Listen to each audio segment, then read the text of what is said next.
જીવનને સમજવું હોય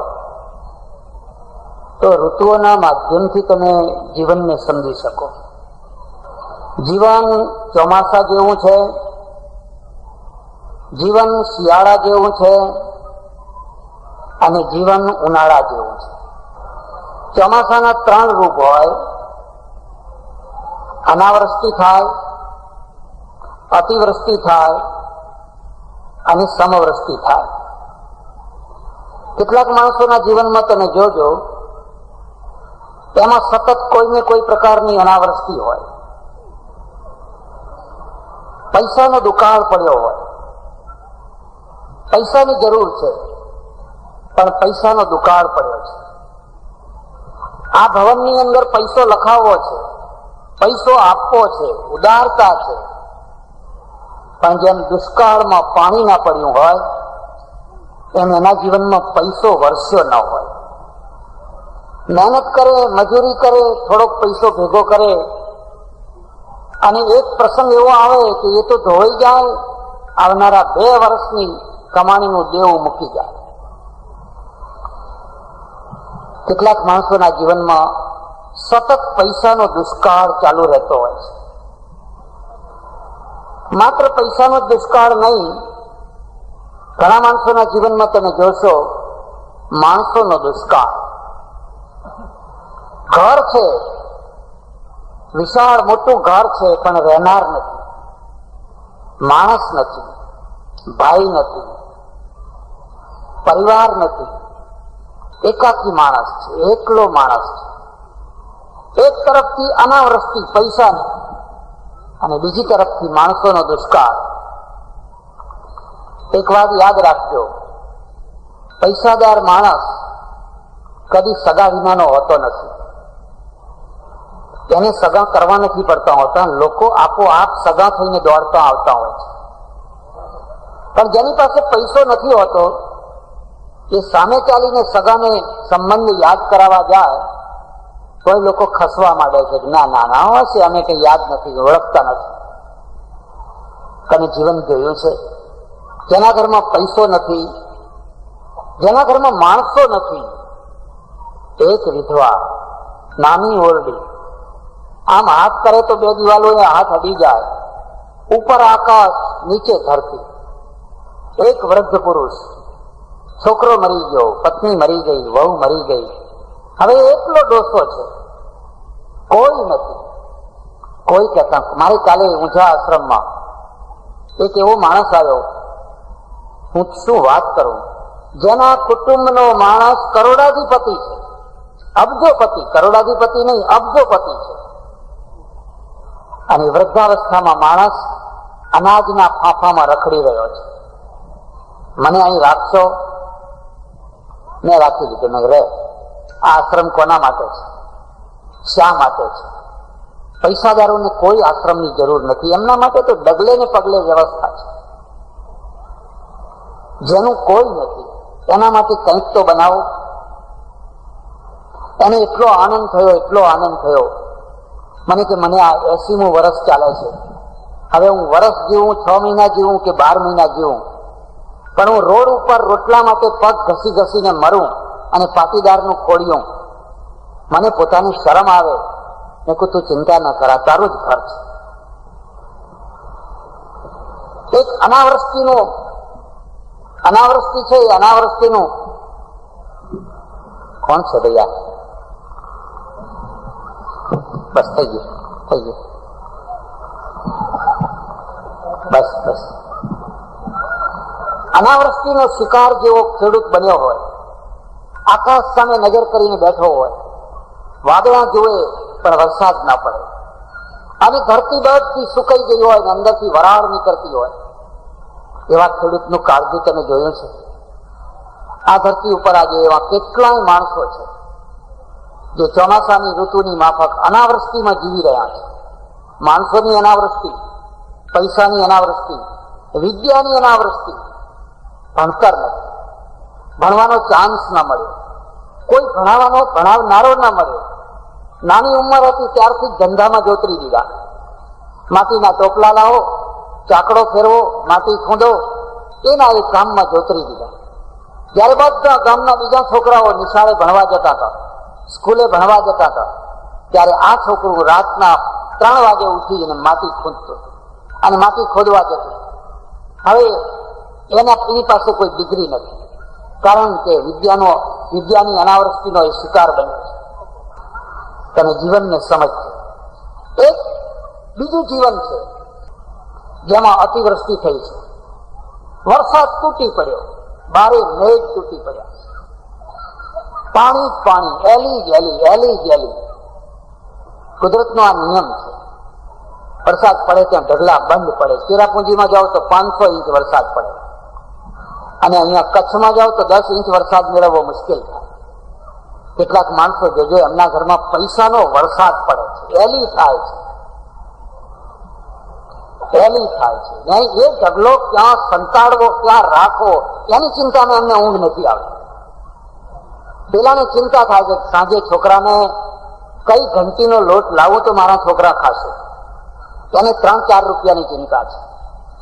આમને એ ચિંતા છે કે આ ઢગલો મારે મૂકવો, ક્યાં સંતાડવો, ક્યાં કઈ રીતે આની વ્યવસ્થા કરવી.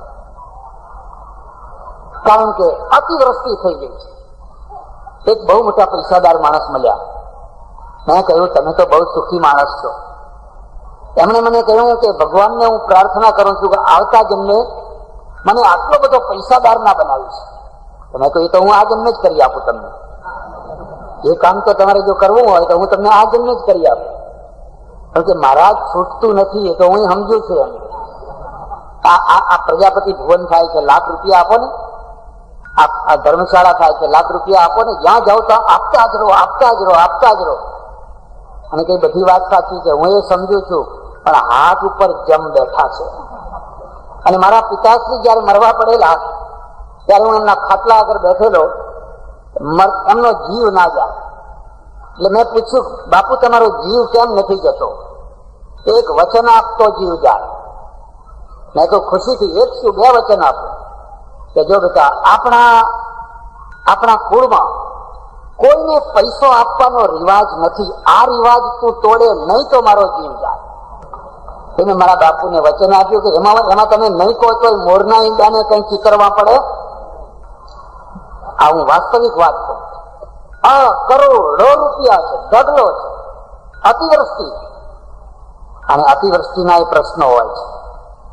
અતિવૃષ્ટિ થાય એટલે મેલેરિયા થાય, અતિવૃષ્ટિ થાય એટલે જીવજંતુઓ પેદા થાય, પાણી થઈ જાય, તમારા ફેફસામાં એજ વાળી હવા જાય, એમાંથી ઘણા રોગો ઉભા થાય.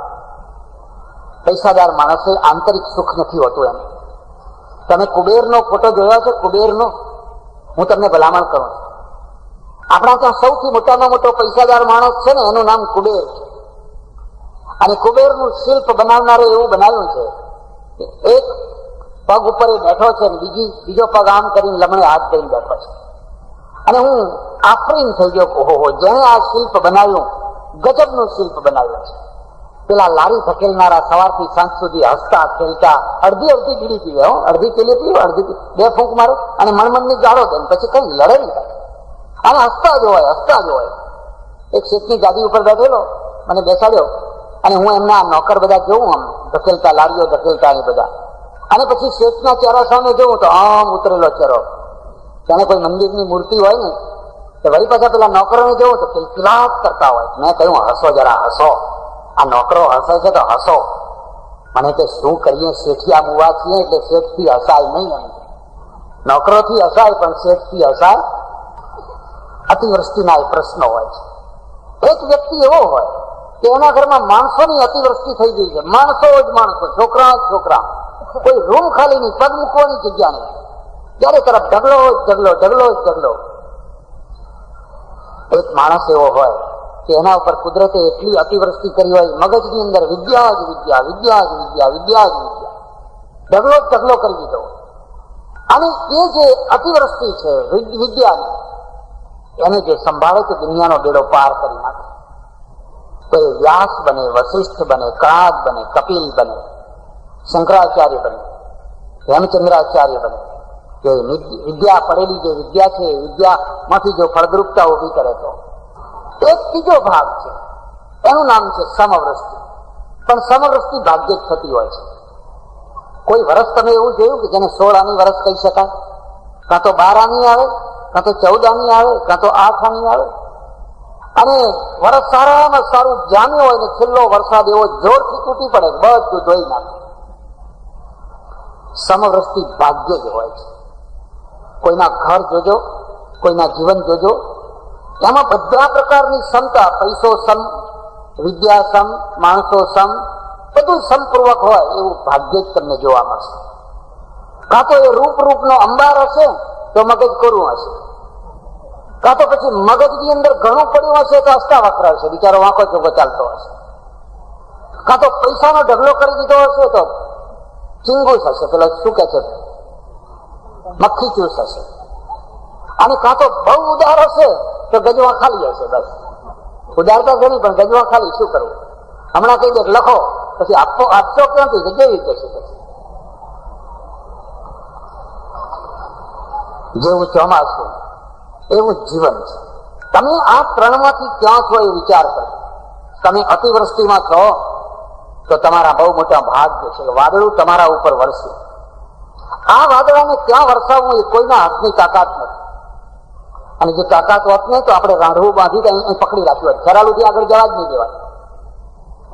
ખેરાલુ વાળા દેસાઈઓ બહુ જોરદાર બધા ઉભા થઈને વાદળું પકડી રાખે. ક્યાં જાય છે કે સાબરકાંઠામાં નથી જવું, અહીં વરસે. વાદળું પકડવું મારા હાથની વાત નથી. અને જ્યાં વરસ્યું, સત્તાની અતિવૃષ્ટિ કરી, પૈસાની અતિવૃષ્ટિ કરી, વિદ્યાની કરી, કુટુંબની કરી, જે કરી છે, પણ તમે ન્યાલ છો. પણ તમે દુષ્કાળનો ભોગ બન્યા. તમે દુષ્કાળનો ભોગ બન્યા. તમારા ઉપર વાદળો વરસ્યું નહીં, આવીને ચાલ્યું ગયું. અને જોતા જ રહી ગયા. તમારી ધરતી સૂકી રહી ગઈ. તો હવે શું કરશો? તોય પણ તમારા માટે એ સૂકી ધરતીની અંદર નંદનવન બનાવવાની ક્ષમતા હોય તો તમે એનો લાભ ઉઠાવી શકો. કોઈ વાર કચ્છમાં જજો, અને કચ્છની અંદર એક મેકણ દાદા થયા. નામ સાંભળ્યું છે? મેકણ દાદા. અમારે ત્યાં સાધુઓ છે ને એ 3-4 પ્રકારના હોય છે. એક સાધુ એવા હોય જિંદગીભર ગાદી ઉપર જ બેસી રહે. બસ મખમલની સરસ મજાની ઊંચી ગાદીઓ હોય, ગાદી ઉપર બેસી રહે. જે આવે એને કંઠીઓ બાંધે, કાન ફૂંકે, ચેલા ડગલા બંધ ચેલા બનાવતા, લોકો દર્શન કરે ને રાજી થાય. એક સાધુ એવો હોય કે ગામે ગામ ફરીને ઉઘરાણા જ કરે. જયારે જુઓ ત્યારે કાગળ લઈને ઉઘરાણા ચાલુ જ હોય. ચાલો कुंभ मेला आया है, अब ये करना है, अब यज्ञ करना है, फलाना करना है, फलाना करना है. महाराज जमतीने बेसो ने, अમને જમતીને બેસવા દો ને, કે ના અમે અશાંતિમાં રહીશું ને તમને અશાંતિ કરશું. આ દેશની અંદર રોગીઓના એટલા ઉઘરાણા નથી જેટલા ત્યાગીઓના છે. ત્યાગીઓના કે ઉઘરાણા ચાલુ. સરકારી ટેક્સ 12 મહિને એકવાર લેવા આવે, 12 મહિનામાં એકવાર આવે. અને અમારા ઉઘરાણા 12 મહિના ચાલુ હોય. 12 મહિના જે હાથમાં આવે એને પકડવા. એક સાધુ એવો હોય જે ઉઘરાણા ના કરે, ગાડી ઉપર ના બેસે, ગામડે ભટકે, રખડે અને સમાજના પ્રશ્નોને ઉકેલે, સમાજ માટે જીવે. તમારા પ્રજાપતિ સમાજમાં એક કૃષ્ણાનંદ બ્રહ્મચારી થયા. ખબર છે તમને? એક કૃષ્ણાનંદ બ્રહ્મચારી થયા. એ કૃષ્ણાનંદ બ્રહ્મચારી આ પ્રજાપતિ સમાજને જગાડવા માટે આહ્લેખ જગાડ્યો. અને વર્ષો પછી પ્રજાપતિ સમાજ જાગ્યો. એ માણસ જો એક તરફ ગાદી ઉપર જઈને બેસી ગયો હોત તો કદાચ એ તો ગાદી ઉપર બેસી ગયા હોત અને ચમત્કારોની વાતો ઘડી કાઢી હોત. પણ સમાજ ઊંચો ના આવ્યો, વ્યક્તિ ઊંચો આવે. અને વ્યક્તિની ઊંચાઈના દ્વારા જો સમાજ ઊંચો ના આવે તો વ્યક્તિની ઊંચાઈ ફીકી ફરતી હોય છે. દલસુખભાઈ વ્યક્તિ તરીકે ઊંચા આવ્યા, પણ એમના દ્વારા જો સમાજ ઊંચો ના આવે, એમના દ્વારા જો સમાજનું ભલું ના થાય અને સમાજ હતો ત્યાં ત્યાં રહી જાય તો આ ઊંચાઈ આજે છે ને કાલે નથી. ત્યારે લોકો એમ કહે છે બહુ મોટા થયા પણ સમાજનું કશું કામ કર્યું.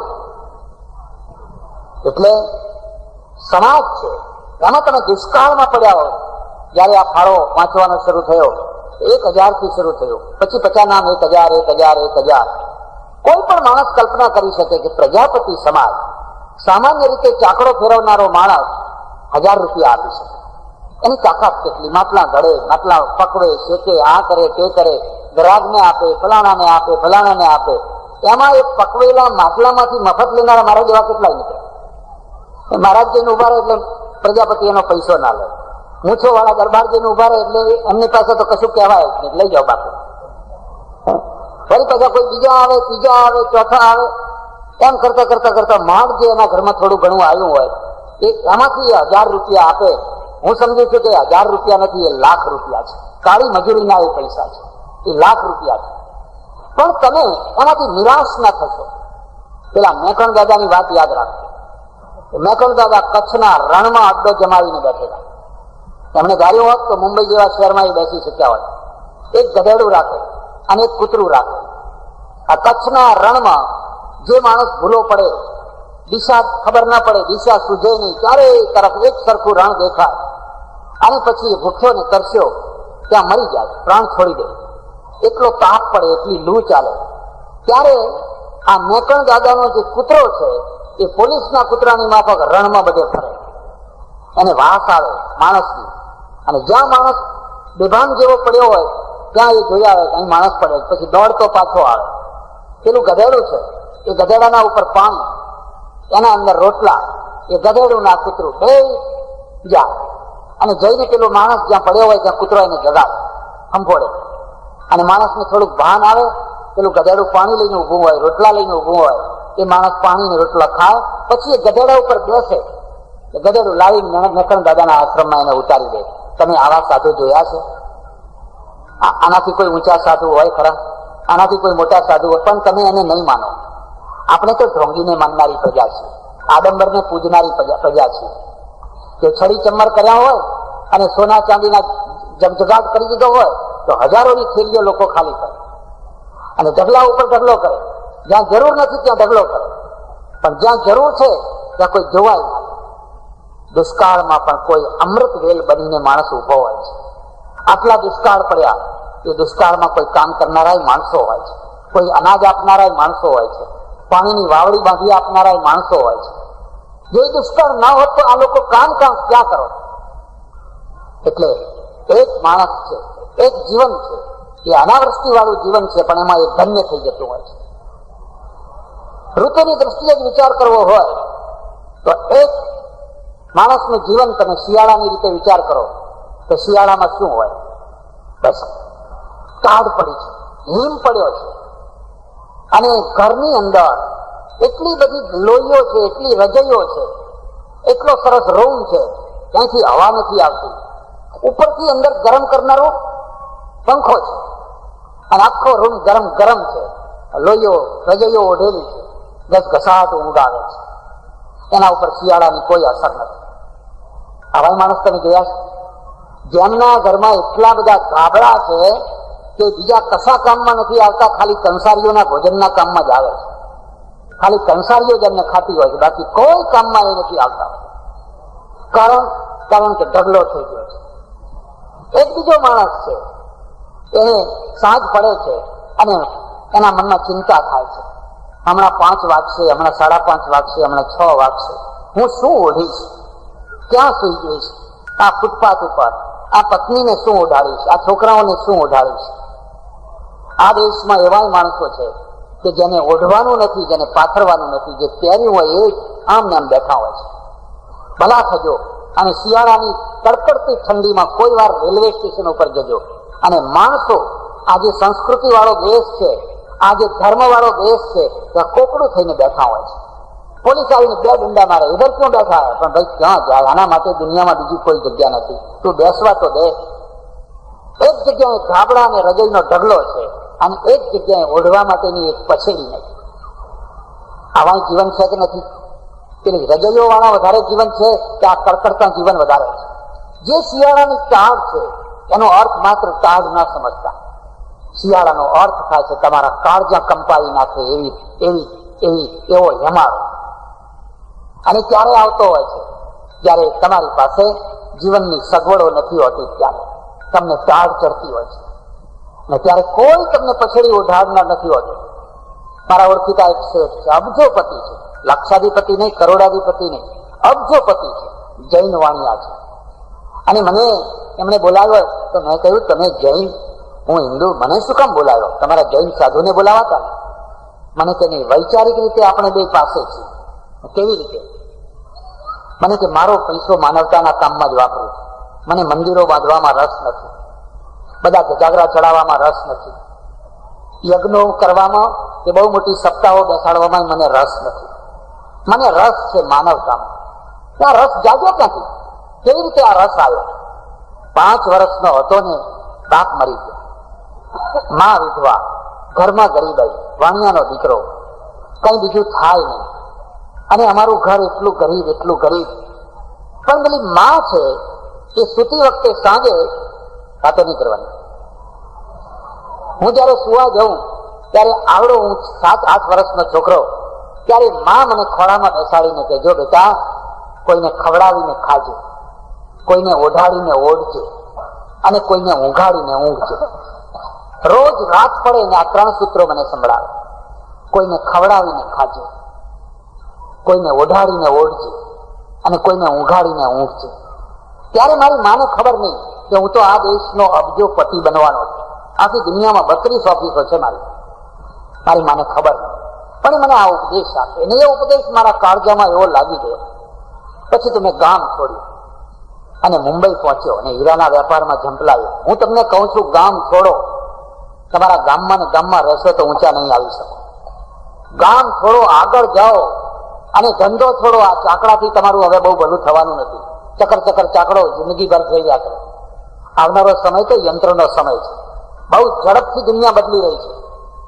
બહાર નીકળો અને જો તમારા માટે કેટલા ધંધાઓ રાહ જોઈને બેઠા છે.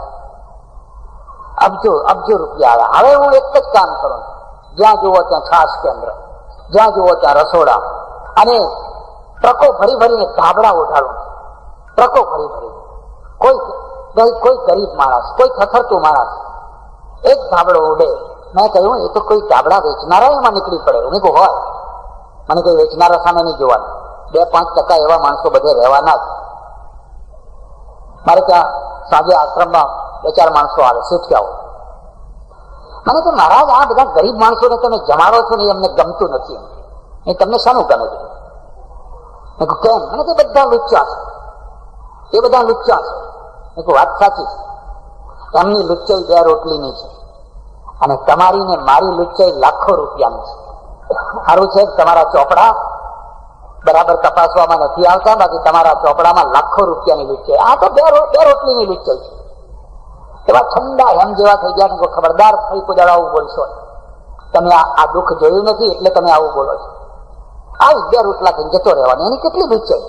એની પાસે ઘર નથી, રહેવાનું નથી, બેંક બેલેન્સ નથી, ખાલી 2 રોટલા ખાય છે. અને તમારી લુચ્ચાઈ કેટલી છે? હસવા લાગ્યા. મને કે ખરું પકડી પાડ્યું હો.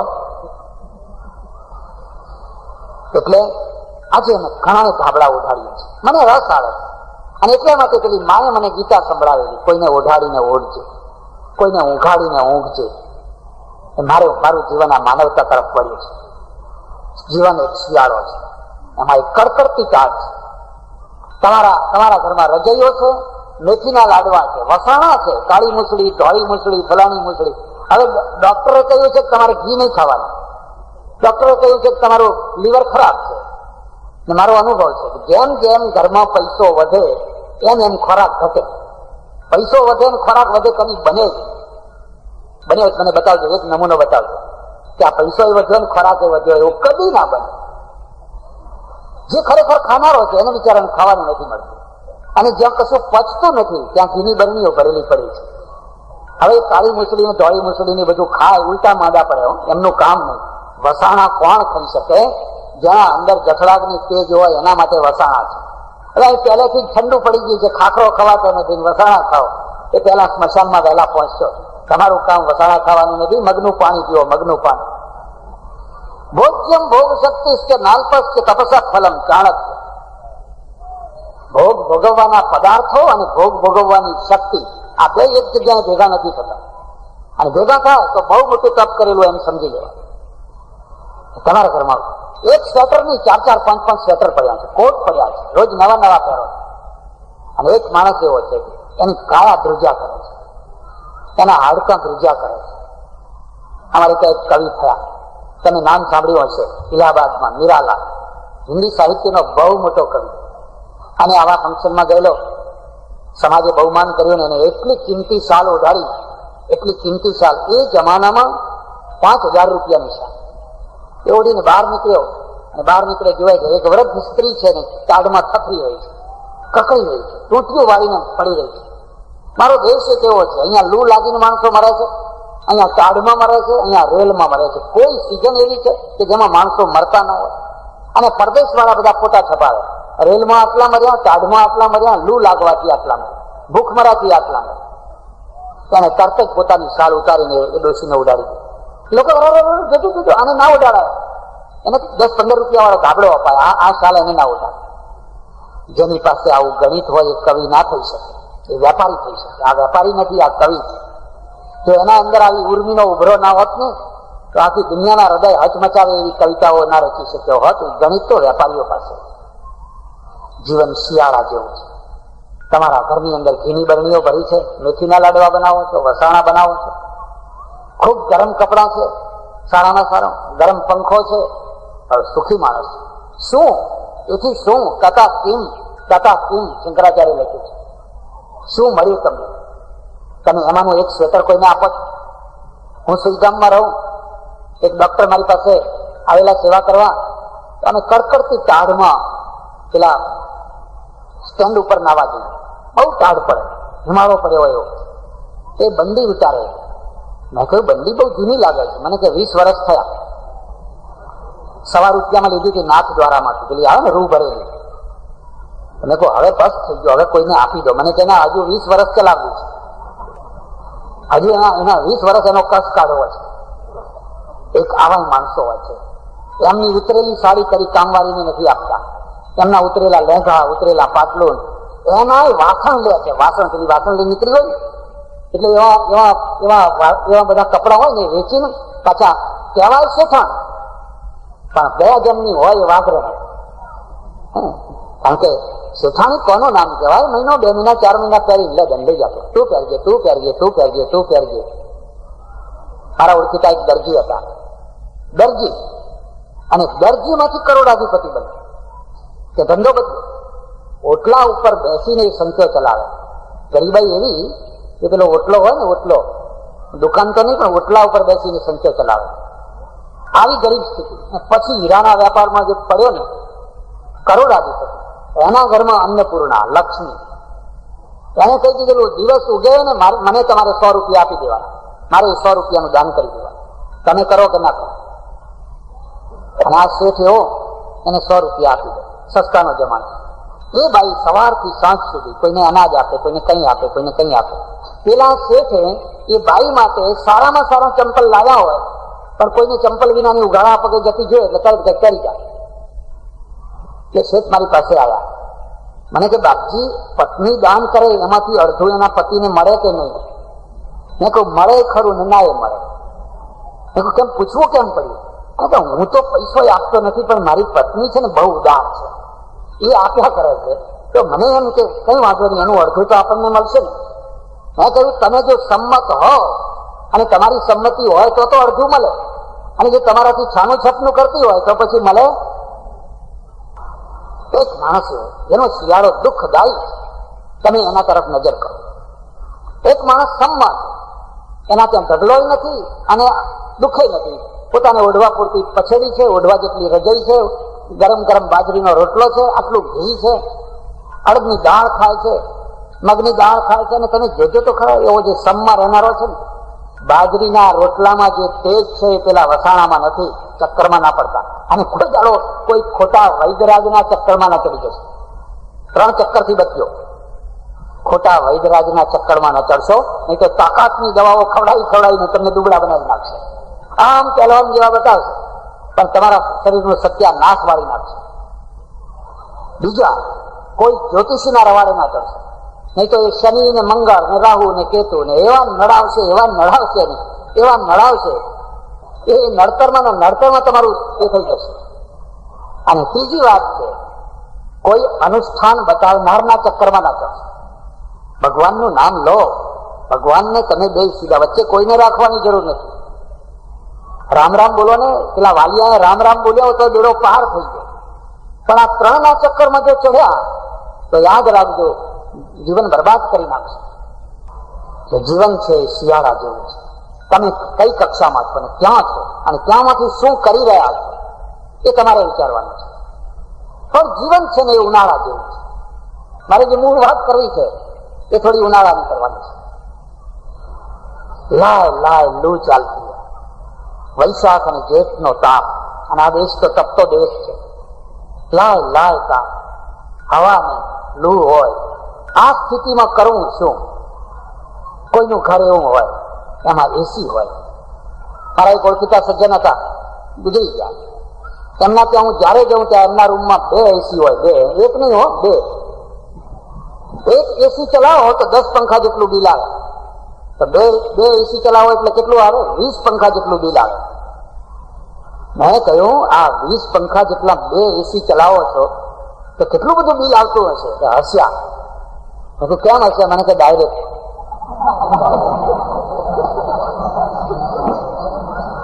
આ દેશનું સત્યાનાશ થવા બેઠું છે. જ્યાં જુઓ ત્યાં બધું ડાયરેક્ટ. હવે આ જી બોર્ડ છે એ કોક મૂકે નહીં તો બીજું કરે શું? આ જી, અને એમાં એમાં એમાં ઘાણ કોનો નીકળે છે? સત્યમેવ જયતે. જે સાચા માણસો છે એનો ઘાણ નીકળે છે. કારણ કે એને કશું ખોટું કરવું નથી. એ પેલાનું પાપ આમને ભોગવવું પડે છે. હમણાં એક એવો ટેક્સ લગાવ્યો છે કે આ જે વીજળીની ચોરી થાય છે એ ચોરીનો ટેક્સ કોના ઉપર? જે સાચા માણસો જણાવો. 2 એસી ચલાવે છે, પંખા છે, ફલાણું છે, ફલાણું છે, બધી સગવડો છે. જાત જાતના શરબતો કરી કરીને પીવે છે.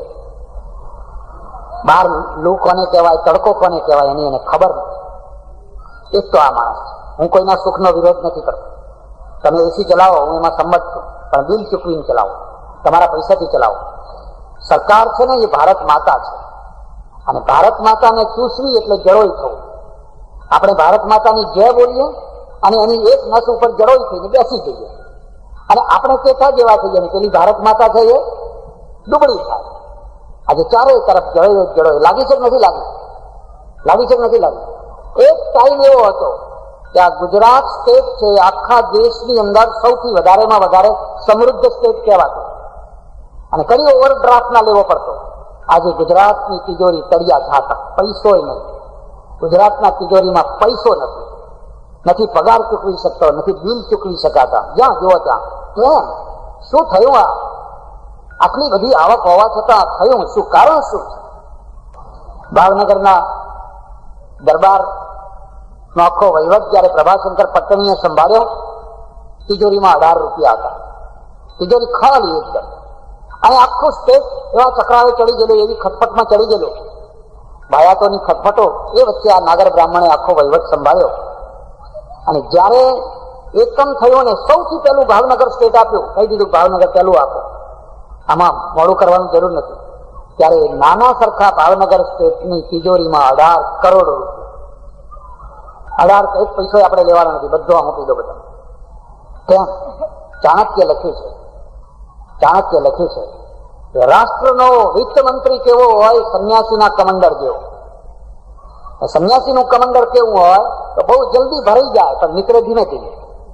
ભરવું હોય તો બહુ જલ્દી ભરાઈ જાય, અને કાઢવું હોય પાણી તો ધીમે ધીમે નીકળે. હવે આપણે ઉલટું થયું, ભરાવાનું ધીમે ધીમે ને નીકળે છે બધું ઓવરફ્લો. લૂંટો જ લૂંટો. જેમ રામ નામ કી લૂંટ હે, લૂંટ શકે તો. એક ઉનાળો છે. ઉનાળામાં માણસ સૌથી વધારે દુઃખી કોણ થતો હોય છે? જેને માથા ઉપર છાપરું નથી, રહેવાનું ઘર નથી, કશી સગવડ નથી. ઓહો, ત્યારે મારી દ્રષ્ટિએ આવા દુઃખી માણસો માટે 4 પ્રકારની છત્રીઓ હોય છે. આમ છત્રી તાણીને કોઈ માણસ ઉભો હોય બળતા રણની વચ્ચે, અને તમે જઈને માથું અંદર કરો, તમને બહુ શાંતિ મળે. ઢોક વરસાદ પડતો હોય. એકવાર એવું બન્યું કે હું ગિરનારની યાત્રાએ ગયેલો, અને ગિરનારની યાત્રાથી ઉતરું તો બધા ઘણા માણસો ઉતરે, ને મેં પેલો કોટ પહેરેલો, પ્લાસ્ટિકનો આવે છે ને, બહુ મોંઘો નહીં, 40-50 રૂપિયા વાળો રેનકોટ. તો હું ઉતર્યા કરું. એમાં એક બેન અને એનું છોકરું એ તેડીને આવેલી, ને વરસાદની જળી પડેલી એ પેલા છોકરાને ચાળ ચડી. કે ધ્રુજે, પેલી બેનને ચાડ ચડી અને એની પાસે કશું ઓઢવાનું નહીં. અને મેં વિચાર કર્યો કે હું મારો કોટ આપી દઈશ તો એ ચાડ મને વળગવાની છે, કારણ કે એ ચાડ પછી 5 મિનિટ પછી મને ચડવાની છે. હવે શું કરવું? 5 મિનિટ પછી જે ચાડ ચડવાની છે એની ચિંતા કરવી કે હમણાં જે ચડી છે એની ચિંતા કરવી? મેં તરત જ કોટ કાઢ્યો અને કોટ કાઢીને પેલા છોકરાને ઉડાડી. એના બાપને કઈ ઉડાડે નહીં. એનો બાપ જરા બુદ્ધિને જળશું. એને શું કર્યું કે આખા કોટને એના છોકરા ઉપર આમ ગાળે ને કોઈ મરી જશે ગુંગળીને, હવા આવવાની જગ્યા રાખે, અથવા ગુંગળીને મરી જશે, હવા આવવાની થોડી જગ્યા રાખી. થોડીક વાર થઈ છોકરું સ્વસ્થ થયું. મને ચાડ ચડવા માંડ્યું. અને ઈશ્વરને પ્રાર્થના કરી મારું જીવન આજ ધન્ય થઈ ગયું. મારો કોટ કોઈને ચાડ ઉતારવામાં કામ આવ્યો. જો આ કોટ એવા કામમાં ના આવ્યો હોત અને પેટીમાં પડ્યો સડી જ જવાનો હોત તો મેં ઈશ્વરનો એક અપરાધ કર્યો. ઈશ્વરનો એક સારામાં સારો કિંમતી કોટ ને મારી પેટીમાં મૂકીને એને સડાવી દીધો, ના પહેર્યો ના કોઈને પહેરવા દીધો. મધમાખીએ મધ ભેગું કીધું, ના ખાધું ના ખાવા દીધું, પારધીએ લૂંટી લીધું રે. બોજા ભગતનો ચાપકો છે. એટલે હું એને 4 ક્ષત્રિયો માનું.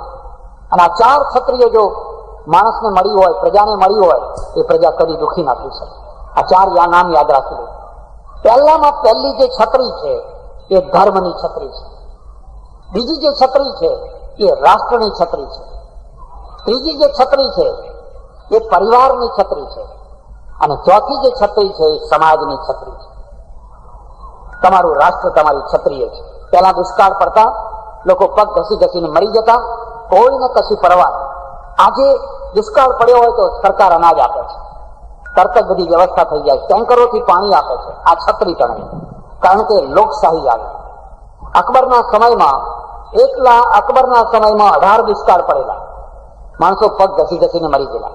અને 56 દુષ્કાળમાં અનાજના ઢગલા હતા પણ લાવી નતું શકાતું.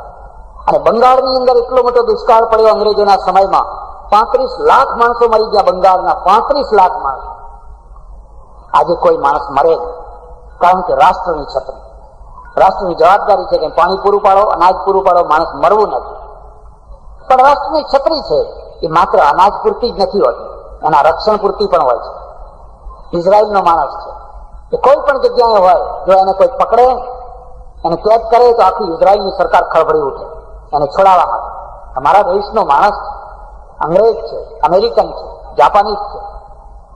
તમને ખબર હોય તો ઇઝરાયલનું એક વિમાન છે એ હાઈજેક કરવામાં આવ્યું. કોને હાઈજેક કર્યું? આરબોએ.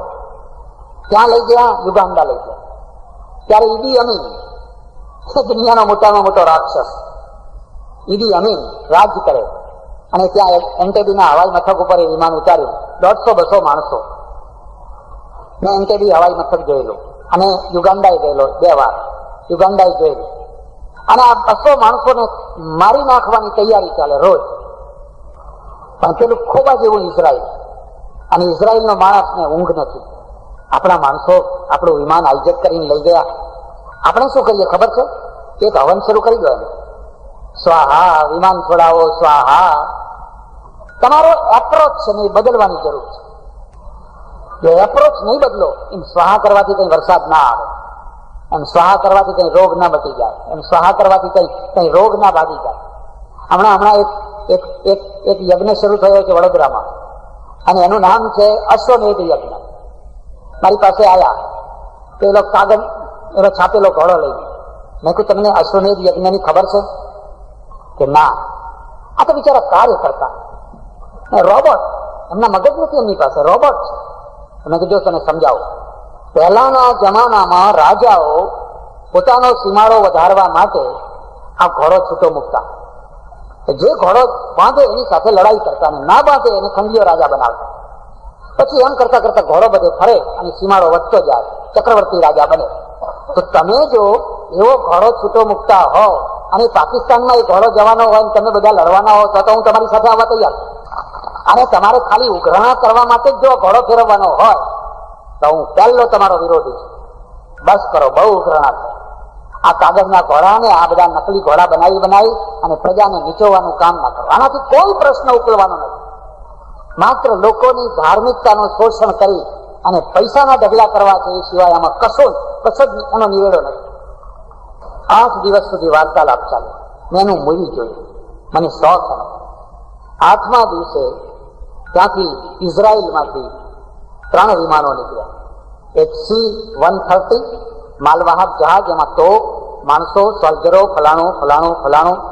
એક બીજું જહાજ પૂરી ડિસ્પેન્સરી હોસ્પિટલ, કારણ કે બ્લડ પડવાનું જ છે, માણસો મરવાના છે, એના માટે તરત જ બધા ઓક્સિજન વગેરે વગેરે બધું. અને ત્રીજું જહાજ છે એ રખેવાળ જહાજ છે, એ ફરનારું રખેવાળ જહાજ છે. રાષ્ટ્ર સાહસી પ્રજાઓનું હોય છે અને ઇતિહાસ સાહસી પ્રજાઓનો હોય છે. આ વિમાન કોઈને ખબર ના પડે એમ ચૂપચાપ દરિયા ખાડીના માર્ગે આવતા આવતા આવી અને નૈરોબીમાં એ વિમાનને દૂર ઉતારવામાં આવ્યા. ત્યાંથી ઉડીને રાત્રે એન્ટેબે મથક ઉપર, એન્ટેબે વિમાન મથક એવું છે જ્યાં વિક્ટોરિયા લેક છે. અને વિક્ટોરિયા લેક એટલે 25,000 કિલોમીટરનો જેનો એરિયા છે, એમાંથી નાઇલ નદી નીકળે છે. નાઇલ નદી એમાંથી નીકળે 25,000 કિલોમીટર, સ્ટીમરો ચાલે એવી. એના કિનારા ઉપર આ C-130 રાતના 1:30 વાગે વિમાન ઉતારે, કોઈને ખબર ના પડે એવી ચૂપચાપ. એ ટાઈમે બીજું વિમાન આવવાનું એટલે લોકો રાખેલા એના હેંગરો એ બધા મિગ વિમાનોને ફેંકવા માંડે, કારણ કે પાછળ ઉડીને મારે. અને આ જીપ અને એક આખી મર્સિડીઝ લઈ ગયેલા. માણસ કેટલો સાહસ કરે, આખી કાળી મર્સિડીઝ ગાડી લઈ ગયેલા. એમાં એક માણસને પૂરો કાળો બનાવેલો, ઈદી અમીન બનાવેલો, એના જેવો જ આકાર, એના જેવી જ હેત, એના જેવું જ બધું. અને એ જયારે ગાડી જઈને ઉભી રહી એટલે પેલા સલામ કરે. એ સમજ્યા કે આ રાત્રે ઈદી અમીન આવ્યો છે, આવેલો પેલાનો માણસ. અને એને જેવી સલામ કરી, દળામ દઈને પિસ્તોલ એટલે મારી નાખે. અને જે એ વખતે એ લોકોએ ધડાધડી કરી છે, પેલા માણસો તો મરવાની આની ઉપર. એ બધાને કહ્યું તમે સુઈ જાઓ બધા. 35 મિનિટનો જે ખેલ કરવાનો હતો એ 32 મિનિટમાં પૂરો કરી અને બધા માણસોને લઈને પ્લેન ઉડી ગયો. આ બધાને ગમરોડી નાખ્યા, 32 મિનિટમાં ઉડી ગયા. સમાચાર આખી દુનિયામાં ફેલાઈ ગયા, માણસો બચાવી લીધા, માણસો બચાવી લીધા, માણસો બચાવી લીધા. આખી દુનિયામાં જય જયકાર થઈ ગયો.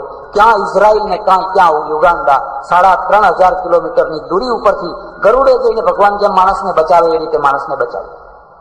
આનું નામ રાષ્ટ્રની છત્રી છે. એટલા માણસો મરી ગયા હોત તો શું થવાનું હતું? મરી જાય તો આપણે તો ઘણા માણસો બીજા જન્મ છે પાછા. પણ નહીં, મારા દેશનો એક પણ માણસ મરે કે મારા દેશના નાક ઉપર અસ્ત્ર છે. આ રાષ્ટ્રની છત્રી છે. એક ધર્મની છત્રી હોય છે. આપણા ત્યાં ધર્મનો ઉપયોગ કદી છત્રી તરીકે થયો નથી. ગરીબ માણસોના ઉપર કદી છત્રી થઈને ધર્મ આવ્યો?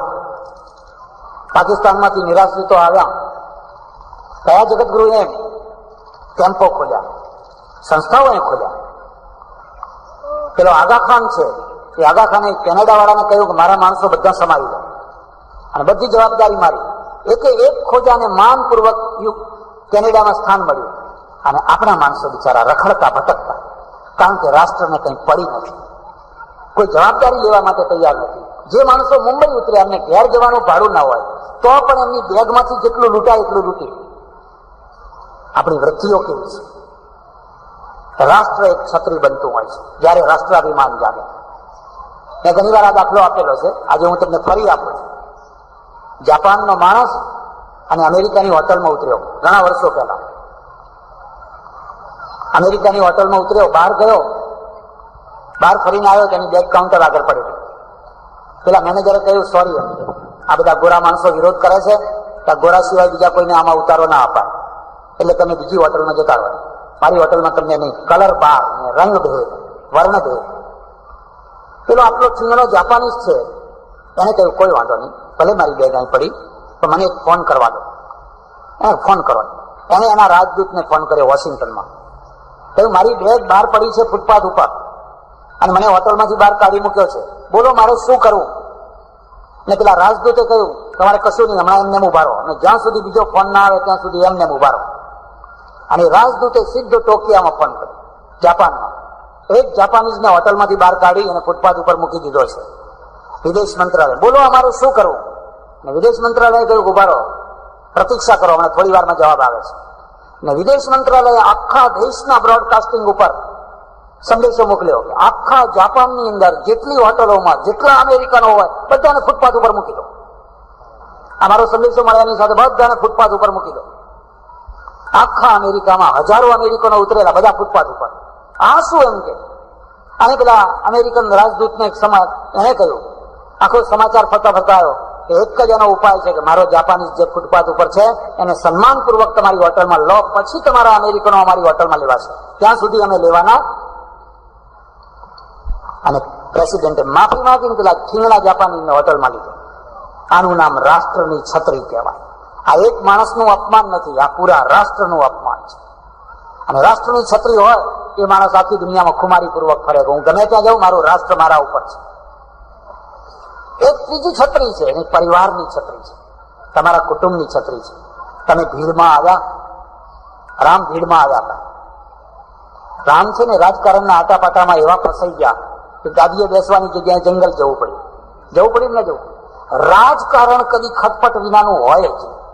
કોઈ ગાદી, તમારી ગાદી તો જવા દો, અમારી ગાદી, મહંતની ગાદી એ ખટપટ વિનાની ના હોય.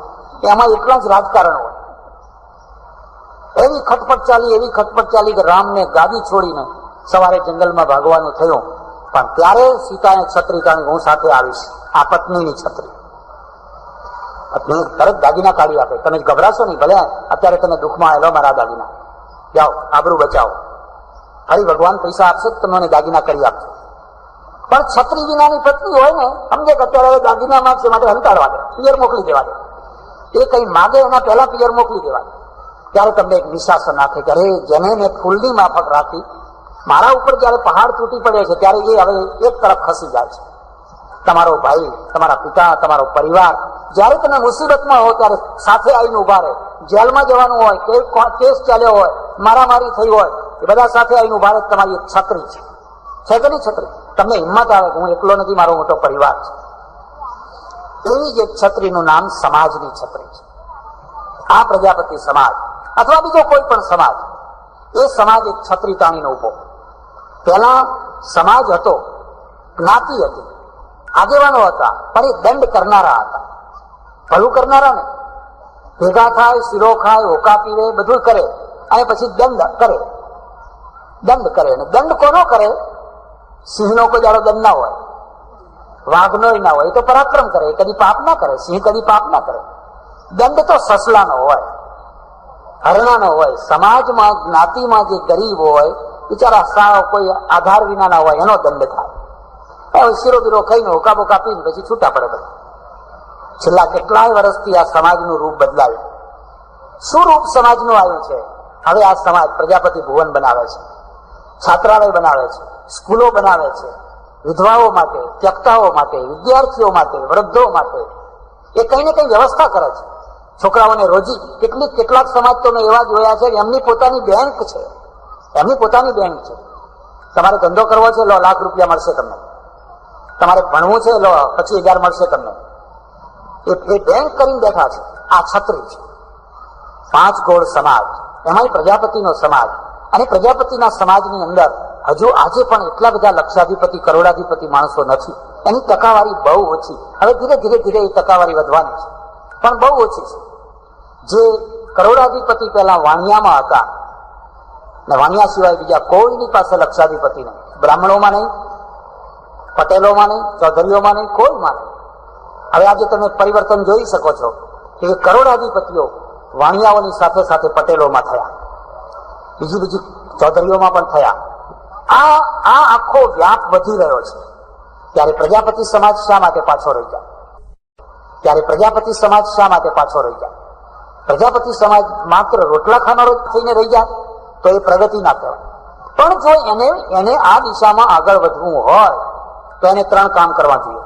યાદ રાખજો. પહેલા તો એના ત્યાં શિક્ષણનો પ્રભાવ વધવો જોઈએ. તમારા છોકરા ભણશે તો જ તમે આગળ વધી શકશો. છોડીઓ, કન્યાઓ ભણે અને છોકરાઓ ભણે. એટલે તમારે આ છાત્રાલયો, પ્રજાપતિ ભુવનો કરવા જ પડશે. અહીંયા રહેનારો વિદ્યાર્થી હાઈસ્કૂલમાં ભણે, કોલેજમાં ભણે, પણ એને એક જગ્યા મળી છે. અને અહીંયા 400 રૂપિયા ખર્ચો આવતો હોય મહિને, તો સમાજ એની પાસેથી 200 રૂપિયા લે, 200 રૂપિયા સબસિડી આપે. એ છોકરો મોટો થાય, એનો કલેક્ટર થાય, ઓફિસર થાય, ઉદ્યોગપતિ થાય, એ ચૂકવી આપશે. પણ અત્યારે તેને 200 રૂપિયામાં રાખશે. અરે 200 ના હોય તો મફત રાખશે. સમાજે છત્રી તાણી છે. હવે અમારા છોકરાને અભણ નહીં રહેવા દઈએ. હવે અમારી કન્યાને અમે અભણ નહીં રહેવા દઈએ. શા માટે એ ઓફિસર ના થાય? શા માટે એ કલેક્ટર ના થાય? શા માટે એ ટીડીઓ કે ડીડીઓ ના થાય? શા માટે એ વકીલ ના થાય? શા માટે એ જજ ના થાય? જો બધા થતા હોય તો એ પણ થઈ શકે. પણ પહેલું કામ છે, કોઈ છત્રી તો તાણો, કોઈ એક માણસ તો ઉભો રહો કે આપણે પહેલા ગેરમાં ગાડી ચલાવવી છે, તેને ધક્કો તો આપો. આ સમાજે આ પહેલું કામ કરવાનું છે. એટલે બીજું કામ કરવાનું છે કે તમારા સમાજની અંદર રિસર્ચ કરો, અન્વેષણ કરો. કોઈ વિધવા, કોઈ વૃદ્ધ માણસ, કોઈ અનાથ બાળકો દુઃખી થાય છે અને તમે લીલા લહેર કરો છો, તો એને કંઈક મદદ કરો. એને અનાજ આપો, કપડાં આપો, અને કોઈને ખબર ના પડે એવી રીતે આપો. તમારી કોઈ વિધવા સ્ત્રી જેની પાસે કશી મિલકત નથી, આજીવિકા નથી, હવે કોઈના વાસણ ઘસીને જીવન જીવે, કોઈના બંગલાના પોતા કરીને જીવન જીવે, અને તમે ફૂલ ફટાકિયા થઈને ફર્યા કરો અને તમને તમારી વિધવા બહેનની કે એની કોઈ ચિંતા નથી, તો તમે સમાજનું રૂપ હજુ સમજી શક્યા નથી. તમારે 5 ગોળની અંદર ગામે ગામ ફરીને તપાસ કરવાની કે કેટલી વિધવાઓ છે, કેટલી ત્યક્તાઓ છે, કેટલા અનાથ બાળકો છે, કેટલા વૃદ્ધ એકાકી માણસો છે. એના માટે આપણે કંઈક વ્યવસ્થા કરો. અને ત્રીજું કામ કરવાનું છે, અને એ કામ બહુ મહત્વનું છે, સમૂહ લગ્ન કરો છો? કર્યા છે? તો આજ તમે અહીંયા ઠરાવ કરીને જાઓ કે આ ઉનાળો તો તમારો કદાચ ગયો તો ગયો, પણ આવનારા માગસર મહિનાની અંદર આ પ્રજાપતિ ભુવનમાં આ જગ્યાએ જ આ 5 ગોળના જેટલા વર્ગણિયા હશે બધાને એક સાથે પરણાવો. બોલો, છો તૈયાર? બધા ઠંડા જ દેખાય છે. તમારા આંગણે તમે અલગ અલગ દીકરા દીકરીઓને પરણાવો અને ઘસાઈ જવું છે. જે 5-25 હજાર રૂપિયા માંડ ભેગા કર્યા હોય એક દિવસમાં ઘસાઈને સાફ થઈ જવું છે, તો આ સમાજ બેઠો ક્યારે થશે? તમારો પૈસો અહીં સમૂહમાં આપવાનો છે. અને એ બધા એક સાથે 10, 15, 20, 25, 50. હું હમણાં 2 દિવસ ઉપર કચ્છમાં હતો, અને પાટીદાર જેવો સુખી સમાજ, ગરીબ નહીં, 69 વર્ગણિયા હતા, 69 વર્ગણિયા, 69 એક સાથે એટલો ભવ્ય મંડપ, અને એક જ માણસે જમણ આપેલું. 15,000 માણસનો જમણવાર એક માણસે આપ્યો. અને નવાઈએ કે આ 15,000 માણસની રસોઈ આપનારો જે માણસ છે એ નીચે પણ હંતાઈને બેઠેલો, ઉપર નહીં બેઠેલો. મેં કહ્યું મારે એ 15,000 માણસની રસોઈ આપનાર એક માણસનું બહુમાન કરવું છે, ક્યાં છે એને બોલાવો. તો સમજો મંડપ ઉપર અહીં ઉપરથી હમણાં નીકળશે, તો કે ના, એ તો કઈ અંદર બેઠો હશે. એ સંકોચ કરતો આવ્યો. એટલે મેં કહ્યું તારે તો ઉપર બેસવું જોઈએ. મને કે ના બાપુ, આ તો ભગવાનનો પૈસો હતો ને, ભગવાનના કામમાં વાપર્યો, એમાં મારે ઉપર બેસીને શું કરવાનું હોય? અને ત્યારે મને એમ થયું ખરેખર આ એક સાત્વિક માણસ છે, આ સંત છે. તમે એક માણસ ખર્ચો ના ઉપાડી શકો તો કઈ નહીં, પણ બધો 5 ગોળ સમાજ ભેગો થઈને પણ એવો ખર્ચો ઉપાડો ને એવો સરસ મંડપ બાંધો કે તમારા 20-25 વર્ગણિયા એક સાથે વગર ખર્ચે અથવા ઓછામાં ઓછા ખર્ચે અહીંયા પરણે. આ કામ તમે કરી શકશો? આજે વિચાર કરો. જો આ 3 કામ તમે કરશો તો આવનારા 5 વર્ષમાં તમારો સમાજ ઊંચો આવી જશે. પણ જો આ 3માંથી એક કામ નહીં કરો તમે, ના તો તમે શિક્ષણ સંસ્થાઓ ઉભી કરશો, છાત્રાલયો કે સબસિડીઓ ઉભી કરશો, ના તમારા ગરીબ લાચાર માણસોની વ્યવસ્થા કરશો, કે ના સમૂહ લગ્નોની વ્યવસ્થા કરશો. હું એકલો ને મારું આંગણું, બસ મારે મારા આંગણે જ બધું કરવું છે, તો તમારો સમાજ ઊંચો નહીં આવી શકે. ત્યારે આ જે સમૂહ આજે ભેગો થયો છે એ એટલા માટે ભેગો થયો છે કે સમાજ સંગઠિત બને, એક બને, અને સમાજનો પૈસો. તમારો સમાજ હજી એટલો બધો પૈસાદાર નથી. બીજા સમાજ બેફામ ગમે એમ ખર્ચા કરે તો ચાલે, પણ તમારા સમાજે તો પૈસાનો વિચાર કરવાનો છે. તો તમારા આંગણે થનારા જે ખર્ચાઓ છે, ખાસ કરીને 12મું કરો છો, હજુ આગળ ચાલવું જ છે,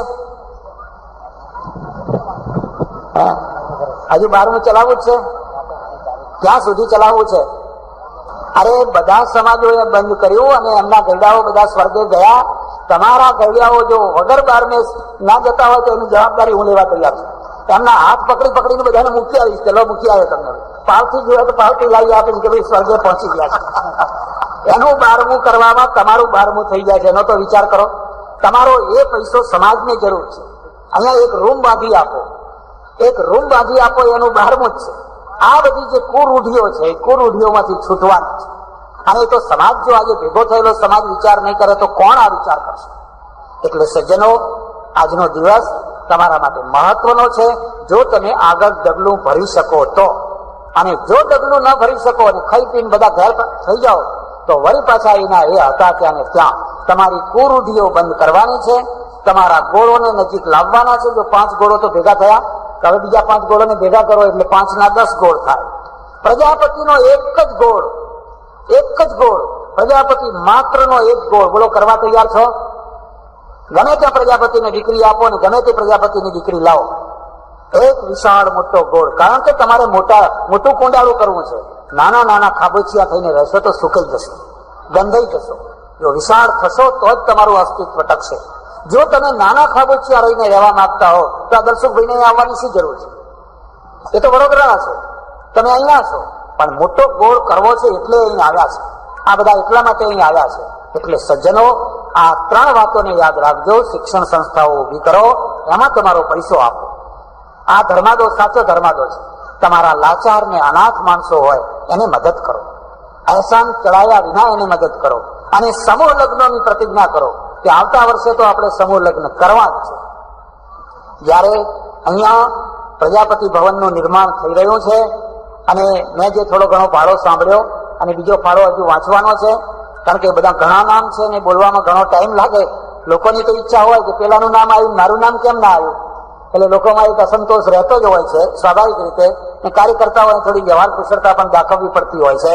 ત્યારે હું પણ મારી સંસ્થા તરફથી આ પ્રજાપતિ ભુવનને 5000 રૂપિયા આપવાની જાહેરાત હું ઈચ્છું છું. હું કોઈ મહંત નથી, મારે કોઈ જાગીર નથી, મારે કોઈ કંઠી બાંધેલો શિષ્ય સમુદાય નથી કે ગુરુ પૂનમના દિવસે મારી પાસે ઢગલો થતો હોય. પણ જે 2-5 રૂપિયા મારી પાસે આવે એ હું લઈને સમાજને પાછા આપું છું.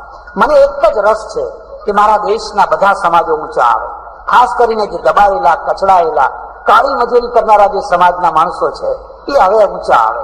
અને એ રીતે પ્રજાપતિ સમાજ પ્રત્યે મને લાગણી છે. અને લાગણીના એક નાના સરખા પ્રતિ, આ કઈ રકમ ના કહેવાય, તો બહુ નાની વસ્તુ કહેવાય, પણ એ નાની સરખી રકમ એટલા માટે આપું છું કે એક બહારનો સાધુ આવીને તમને 5000 રૂપિયા આપી જાય તો તમે તમારા સમાજને આપ્યા વિના જાઓ તો એ કેટલા મોટા શરમની વાત કહેવાય. એટલે તમે પણ તમારી શક્તિ પ્રમાણે જરૂર આપશો અને આપનારને ભગવાન સવાયું બમણું કરીને આપશે એની મને ખાતરી છે. આભાર, ધન્યવાદ. હરિઓમ. નરસંદા મર્ચન્ટાઇન કોઓપરેટિવ ક્રેડિટ સોસાયટીના નવા મકાનના ઉદ્ઘાટન પ્રસંગે અતિથિ વિશેષ તરીકે પધારેલા ભાઈ શ્રી મનુભાઈ, ભાઈ શ્રી રમણભાઈ, મંચ ઉપર બિરાજેલા બીજા વિશિષ્ટ મહાનુભાવો, બેંકના પદાધિકારીશ્રીઓ, સજ્જનો અને બહેનો, પ્રજાની સમૃદ્ધિના 4 ક્ષેત્રો છે. સમૃદ્ધિ અને દરિદ્રતા 2 છેડાઓ છે, 2 વિકલ્પો છે. તમે દરિદ્ર પ્રજા તરીકે જીવન જીવવા માંગો છો કે સમૃદ્ધ પ્રજા તરીકે? દરિદ્રતા અને સમૃદ્ધિ શાના કારણે આવે છે? કોઈ વ્યક્તિ દરિદ્ર થયો હોય કે આખો દેશ દરિદ્ર થયો હોય, એના નિશ્ચિત કારણો હોય છે. એવી જ રીતે કોઈ પ્રજા સમૃદ્ધ થઈ હોય તો એના પણ નિશ્ચિત કારણો હોય છે. જ્યાં સુધી આપણે એના સાચા કારણોને સમજી ના શકીએ ત્યાં સુધી આખી પ્રજા સમૃદ્ધ ન થઈ શકે.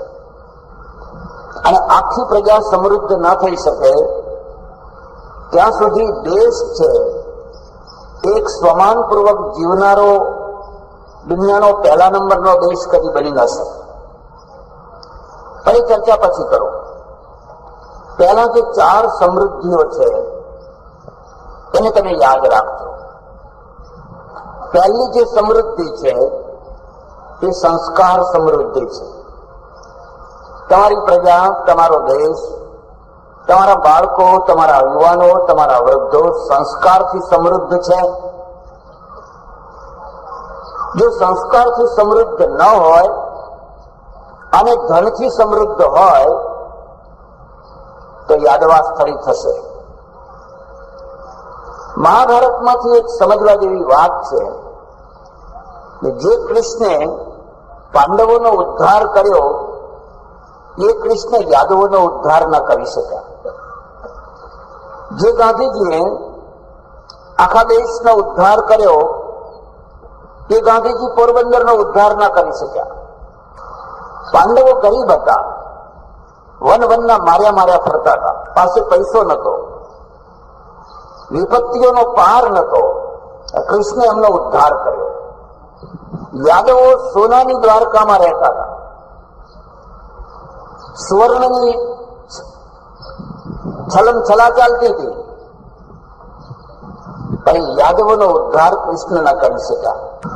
તેનું કારણ તમે કદી વિચાર્યું?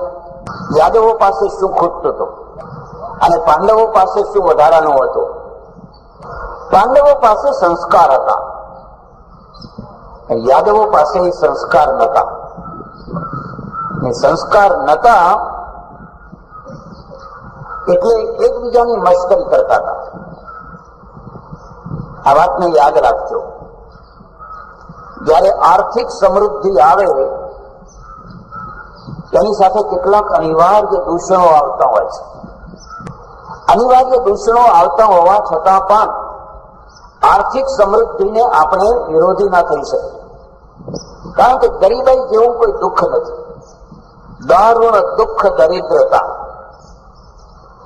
પ્રજામાં જયારે આર્થિક સમૃદ્ધિ આવે એટલે સૌથી પહેલામાં પહેલો દોષ તો વ્યસનનો આવે. જેમ જેમ પૈસો વધે એમ એમ વ્યસન વૃત્તિની વૃત્તિ વધે. અને વ્યસન કરી એકલું નથી આવતું હોય, વ્યસનની સાથે બીજા આપોઆપ દોષો આવતા હોય છે. યાદવો વ્યસની થયા, ઉચ્છૃંખલ થયા, બીજાનું અપમાન કરનારા થયા, દ્વારકાનું પતન થયું. સોનાની લંકા રામના દ્વારા રગદોળાઈ, પણ સોનાની દ્વારકા યાદવોના દ્વારા નષ્ટ થઈ. દ્વારકા ઉપર બહારનો કોઈ માણસ ચડે નતો, બહારની સાથે કોઈ યુદ્ધ નતું કરવું પડ્યું, પણ યાદવો હોય સોનાના ભારને ઉપાડી ના શક્યા, એને જીરવી ના શક્યા, અંદર અંદર કપાઈ ગયા. એટલે આ પહેલી વાત યાદ રાખજો. ચાર જે સમૃદ્ધિઓ છે તેમાંની પહેલી સમૃદ્ધિ સંસ્કારની સમૃદ્ધિ છે. તમે પોતે સંસ્કારી છો, તમારા ગામમાં સંસ્કાર છે, તમારા બાળકો સંસ્કારી છે. પરદેશની વાત કરું, એકવાર હું જર્મનીના ટ્રેનમાં યાત્રા કરું. ફર્સ્ટ ક્લાસનો ડબ્બો, કેબિન, હું ને એક હોંગકોંગનો ચાઇના, બે માણસ બેઠેલા. ટ્રેન જાય પૂરપાટ, એટલામાં વિદ્યાર્થીઓનો ટોળું આવ્યો. હાઈસ્કૂલના વિદ્યાર્થીઓ ટૂરમાં નીકળેલા, એ બધા ટ્રેન ઉપર ચડી ગયા અને અમારી કેબિનમાં બે ત્રણ છોકરાઓ, એક બે છોકરીઓ આવી અને ટોળ ટપાટ ઢાળ ટપાટ કરવા લાગ્યા. આપણે બધા ટેવાયેલા માણસો હોય બરાબર, પણ એમાં એક છોકરાએ સિગરેટ સળગાવી અને નોન સ્મોકિંગ ઝોન હતો, બીડી ના પીવાય એવો એક ડબ્બો હતો. અને વિચાર કર્યો કે આપણા દેશમાં તો બધું લખી જ હોય છે, ધૂમ્રપાનની સખત મનાઈ છે, અને ડ્રાઈવરે પીતો હોય છે, કંડક્ટરે પીતો હોય છે, બીજા પીતા હોય છે, એટલે કઈ એનું કઈ મહત્વ નહીં, કઈ બોલવું નથી. અને મને બહુ કડવા અનુભવ થયેલા પહેલા, એટલે હું તો કશું બોલ્યો નહીં. પેલું ચાઇનીઝ હતો, એને મને કહ્યું જો આ લોકો સિગરેટ પીવે, પીવા દે ને. અને કે ના ના પીવા દેવાય. મને બોલ ત્યારે એને કહ્યું કે હે મિસ્ટર, આ તો નોન સ્મોકિંગ ઝોન છે, સિગરેટ, તમે સિગરેટ કેમ પીવો છો? આટલું કહ્યું એની સાથે જે છોકરા તરત જ બધા બહાર નીકળી. હું વિચારવા પડી ગયો કે મારા દેશના છોકરાઓને જો આવું કહ્યું હોય તો બહાર ના નીકળે, એ તરત જ પ્રતિક્રિયા કરે. અને એમની પ્રતિક્રિયા કેવી હોય એ કઈ કહી ના શકાય. આ બંનેમાં ફરક છે. જુવાની એનર્જી તમારા શરીરમાં હોય એ તો હોવી જ જોઈએ. એવું ના ઈચ્છીએ કે માંડલા ફિક્કા નખાઈ ગયેલા જુવાનો ફરતા હોય, ડાચા બેસી ગયા હોય, એવું નહીં. તો દેશ મરી ગયો. આપણે એવી ઈચ્છા રાખીએ, થનગનતું લોહી હોય, એમના શરીરને ફોટો પાડવાનું મન થાય, એટલું સુંદર શરીર હોય, પણ એની સાથે એટલા સંસ્કાર હોય. જો એ સંસ્કાર નહીં હોય તો આ એનર્જી છે, એ એનર્જીને બરબાદ કરનારી એનર્જી બનશે. એટલે સંસ્કારની સમૃદ્ધિ હોય છે. અમે ઘણા ઘરોમાં જઈએ, લોકો આગ્રહ કરીને લઈ જાય, તમારો બંગલો જોવા જેવો નથી, કદી એનો અહંકાર ના કરશો, કદી ફૂલાશો નહીં કે આખા ગામમાં મેં સારામાં સારો બંગલો બાંધ્યો છે. તમારે જો અહંકાર કરવો હોય ને ફૂલાવવું હોય તો તમે એ વાત ના ફૂલાજો કે આખા ગામમાં સૌથી સારામાં સારા મારા ઘેર છોકરા છે, વિનયી છે, વિવેકી છે. એ છોકરાનો જે સંસ્કાર છે એની સમૃદ્ધિ તમને જેટલી દીપાવશે, બંગલાની સમૃદ્ધિ એટલી નહીં દીપાવે. એટલે આ સંસ્કારની સમૃદ્ધિ છે. ગાંધીજીએ બહુ મોટા પ્રયત્ન કરેલા કે આ સમૃદ્ધિ દીપી ઉઠે, પણ આપણે જાણીએ છીએ કે છેલ્લા કેટલાય વર્ષોની અંદર આ દેશ એકદમ અરાજકતાના રવાડે ચડ્યો છે. અને અરાજકતા યુવાનોમાંથી નથી આવી, એ અરાજકતા લોકસભામાંથી આવી છે, વિધાનસભામાંથી આવી છે. જે ચૂંટાયેલો ક્રીમ વર્ગ છે કે ત્યાં જઈને જે તોફાનો કરે છે, એટલા તોફાનો તો કોલેજના છોકરાઓ નથી કરતા. કોલેજના છોકરાઓને કાઢવા માટે પોલીસ નથી બોલાવવી પડતી, મને તો ઊંચકી ઊંચકીને બહાર કાઢવા પડે છે. અને એવી જાડી ચામડી થઈ ગઈ છે, એવી જાડી ચામડી થઈ ગઈ છે, કોઈને કઈ અસર જ નથી થઈ.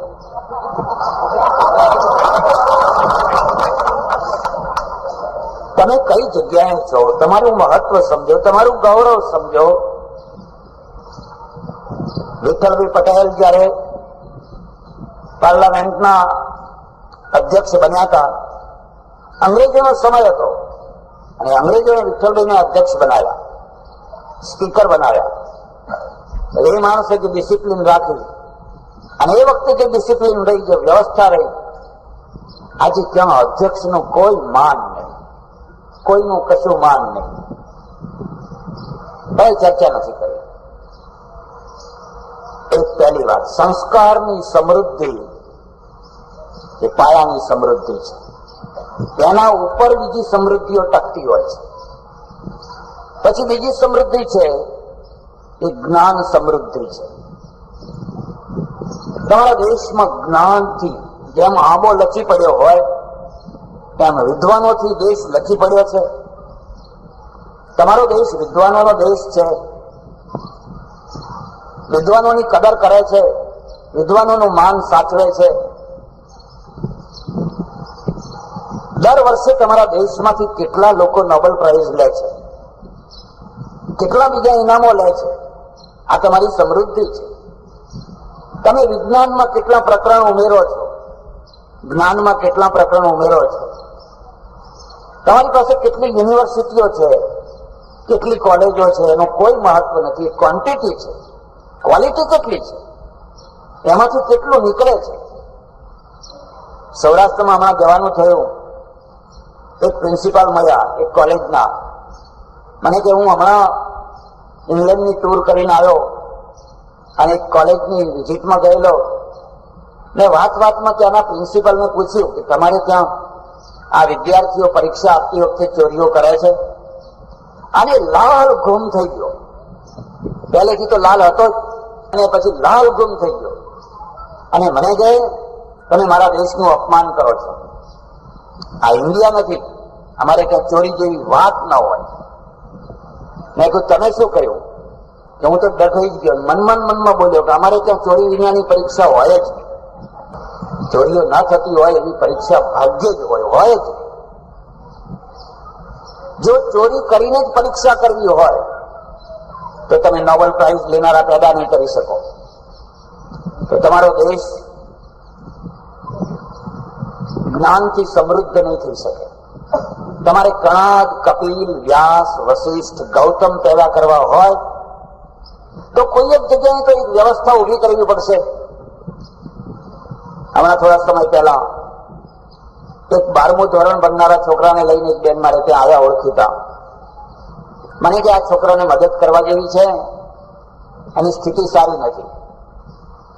શું ભણે છે? મને કે 12મું ભણો છું. મેં કહ્યું મારું નામ અંગ્રેજીમાં લખ, સ્વામી સચ્ચિદાનંદ, એટલું અંગ્રેજીમાં લખ.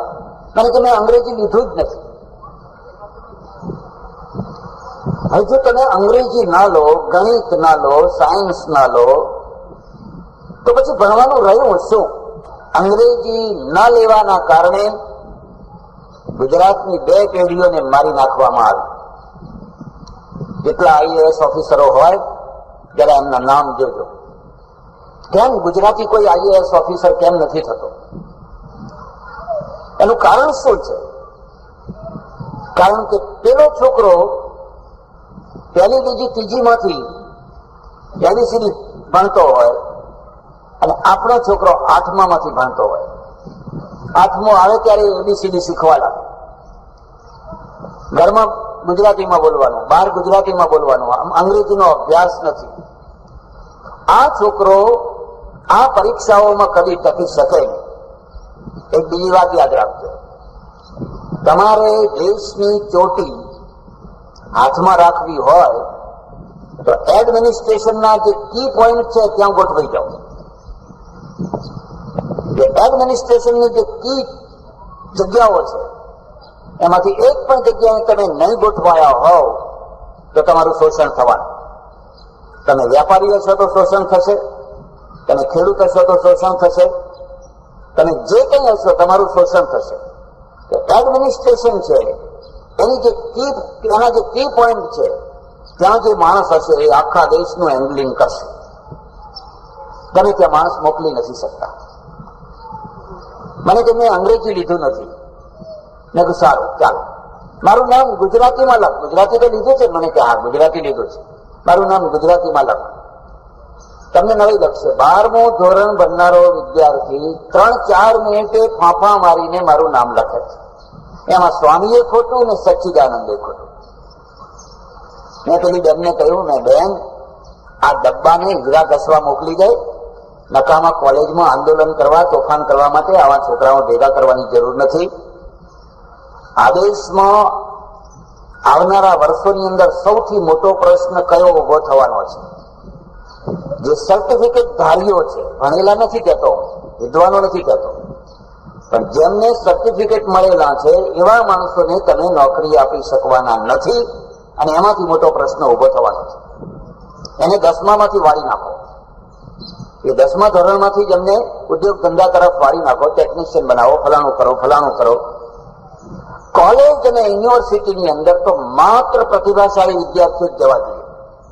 માત્ર પ્રતિભાશાળી, કે કોઈ પણ નાતના હોય, કોઈ પણ જાતના હોય, નાત જાત સાથે કોઈ સંબંધ નથી. જો વધારે પડતો કચરો ત્યાં ભેગો થયો તો એક તરફ તો એનું સ્ટાન્ડર્ડ નીચું કરશે અને બીજી તરફ આ વ્યવસ્થા ઉભી કરશે. અને આ વ્યવસ્થાને તમે પહોંચી નહીં શકો. એટલે બીજી જે સમૃદ્ધિ છે એ જ્ઞાનની સમૃદ્ધિ છે. આપણા ધર્મશાસ્ત્ર વાંચજો, એમાં કેટલીક બહુ સરસ વાતો લખેલી છે. એક રસ્તા ઉપર સામસામેથી માણસો આવતા, એક રસ્તો હોય અને રસ્તામાંથી માણસ આવતો હોય અને સામે માણસ જતો હોય તો કોને કોને રસ્તો આપવો એની વ્યવસ્થા સૂચવાય છે. એમાં લખ્યું છે કે તમે નગર શેઠ હો કે તમે રાજા હો, પણ સામેથી જો વરરાજા આવતો હોય તેને રસ્તો આપો. વરરાજા 1 દિવસનો રાજા, એનું માન કરો.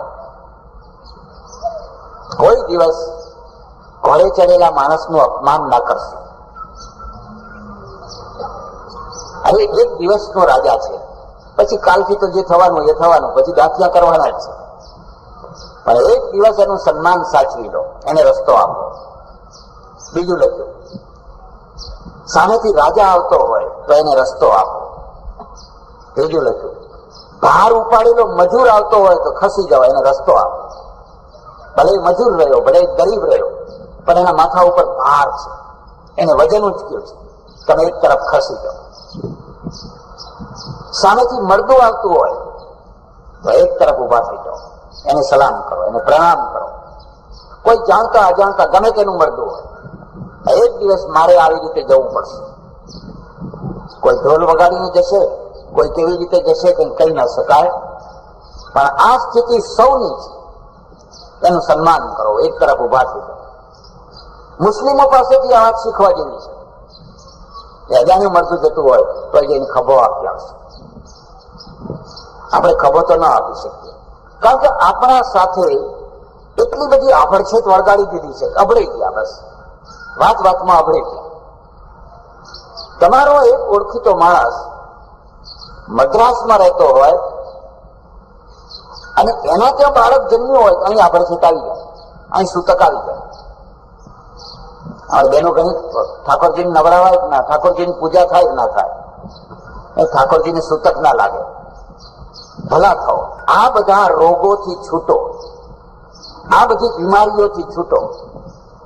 એટલે એને બાળક જન્મ્યો કે મરી ગયો કોઈ, એમાં અહીંયા તમારે ક્યાંથી સૂતક લાગે? તે એકાદ દિવસ હોય તો 10-10 દિવસ સુધી પાડવા. હમણાં એક સજ્જનના ત્યાં જવાનું થયું. બહુ મોટા માણસ, આખા જિલ્લા પંચાયતના અધ્યક્ષ, એમના ભાઈ ગુજરી ગયેલા, ઓળખીતા હતા. ગયો, આખા ઘરના જેટલા માણસો બધાના માથા મુડાવી નાખેલા. તેમણે મુડાવેલું, બધાએ આવડા છોકરાએ મુડાવેલું, જુવાનિયાએ મુડાવેલું, બધા મુડાવેલા માથા વાળા. ને અમે માથા મુડાવીએ એટલે થોડા છે, તમારા સૂતક તો અમે બધા ઉતારીએ છીએ એટલું ઓછું છે. હવે આ માણસોને કોઈને ઓફિસમાં જવાનું, કોઈને કોલેજમાં જવાનું, કોઈને ક્યાંય જવાનું, કોઈને ક્યાંય જવાનું, આની જરૂર શું? કે ના, એ તો કયું કે આમ કરવું જ પડે. તમે હું તમને કહું છું, હવે ફરી આવી ભૂલ ના કરશો. જે મરવાનો હતો એ માણસ મરી ગયો, એમાં તમારો ચહેરો બગાડવાની કોઈ જરૂર નથી, બહેનોના ચહેરો બગાડવાની કોઈ જરૂર નથી. તેથી કઈ એની સદગતિ નથી થવાની, તેથી એનો કઈ મોક્ષ નથી થવાનો. મારે આશ્રમમાં 4 જુવાન છોકરાઓ આવ્યા, માથા મોડાવી નાખે. અમે બધું પૂછ્યું, મને કે અમારા પિતાશ્રી ગુજરી ગયા, અમેરિકામાં રહીએ છીએ, અમારા તો મુડાયા, અમારી મમ્મીના મુડાઈ નાખી. અને આ પાસપોર્ટમાં હવે ચહેરો મળતો નથી, ખબર નહીં શું થશે. હવે પાસપોર્ટમાં પેલો ચહેરો છે ને આ ચહેરો છે. અને મમ્મીના વાળ એટલા સુંદર વાળ, જયારે વાળને એના ઉપર અસ્ત્રો ફેરવતો હતો તો મારો જીવ કકડ્યું છે. પણ અમારા જૂના ગળાબા છે કે આવું કરવું જ પડે, આ રૂઢી થઈ. બસ પછી કઈ લેવા દેવા. કેટલા લાખ ખર્ચાયા, કેટલા કરોડ ખર્ચાયા. અમે મારે આશ્રમમાં એક બેન આવી છે, મને કે અશ્વમેધ યજ્ઞ થાય છે, એમાં ભાગ લેવાની છે. તને ખબર છે કે અશ્વમેધ યજ્ઞ કોને કહેવાય અને પહેલા કોણ કરતું હતું અને એના શું કારણ હતું ખબર છે? મને કે ના, એ ખબર નથી. તમે તને સમજાવો. પહેલા રાજાઓ છે પોતાનો સીમાડો વધારવા માટે ઘોડાને છૂટો મૂકતા.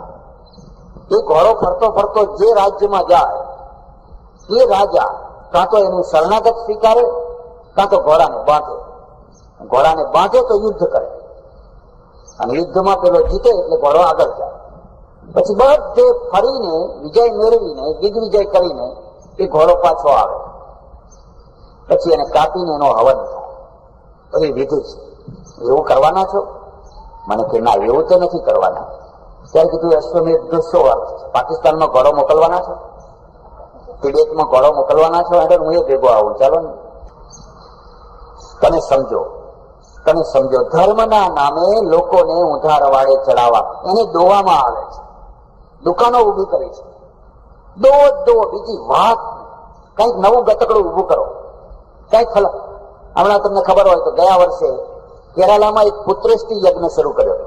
જેને સંતાન ના થતા હોય એમને સંતાન થશે, કોઈને થયા જ નહીં તો ભગવાન જાણે. પણ આવું કંઈક ને કંઈક કર્યા કરો. એટલે હું ઘણી વાર લોકોને ખાસ કરીને શું આપણે આવો દેશ બનાવવો છે? તમારે આવું ગામ બનાવવું છે? તમારું ગામ ધર્મથી ભરપૂર હોય એ તો બરાબર છે, પણ અંધશ્રદ્ધાથી ભરપૂર હોય, તમને કોઈ રેમમાં નાખી જાય, તમને કોઈ મૂર્ખ બનાવીને દોઈ જાય, અને પછી હશે મને કે આ જ લોકો હતા, મને કોઈ રોટલો નતા આપતા. હવે તમે જુઓ, લીલા લહેર છે. રોજ દૂધપાક બનાવો ને એટલું દૂધ આવે છે, બસ ગાંઠો વાળી નાતે રાખવાની. એટલે એક જે સમૃદ્ધિ છે એ જ્ઞાન સમૃદ્ધિ છે. અને જ્ઞાન જેમ જેમ વધે એમ એમ દેશ છે તેજસ્વી થાય.